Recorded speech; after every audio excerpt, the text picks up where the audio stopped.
এটা হচ্ছে আমার ডিজাইন স্টিচ। আমি ঢুকলাম, ডিজাইন স্টিচে ঢুকলাম।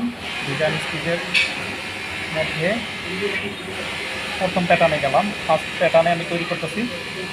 একটা স্টিচ দিব প্রথমে। একটা স্টিচ কয়বার দিব? এখানে আছে 9বার। 9বার আছে। আমি একটু কমায় দিতে পারি চাইলে। 9বার না, আমি একটু কম দিই, 5বার দিই। 5বার দিলাম। এবং ওই স্টিচটা সাইজটা কতটুকু দিব এখানে সেটা বোঝাইছে। হ্যাঁ, সাইজটা যা আছে 4.0 আছে, ওটা ঠিকই আছে। তারপরে আরেকটা স্টিচ দিব। এটা হলো 1 নাম্বার স্টিচটা, প্রথম স্টিচটা।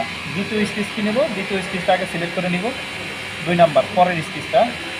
পরের স্টিচটা ইন্টার দিলাম। ওখানে কয়টা স্টিচ নেব? একটা নিব না দুইটা নিব না তিনটা নেব? মনে করেন একটা আছে, আমি দুইটা নিই। সরি, দুইটা নিলাম। পরের স্টিচ দুইটা নিলাম। একবার 2বার দিব, দুইটা স্টিচ 2বার দিলাম। ওকে, আর স্টিচটার লেন্থটা 2 নিয়ে দিলাম। ওকে, এখন দেখি কি হয়।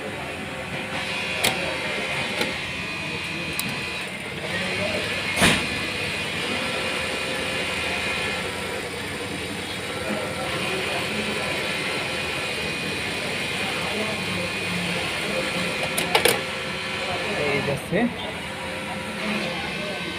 প্রথম স্টিচ, এই যে 5বার দিছি। হ্যাঁ, তারপরে সিঙ্গেল স্টিচ দিছি 2বার, তারপর আবার এই যে 5বার, আবার 2বার, এইভাবে ডিজাইনটা হয়েছে। হ্যাঁ,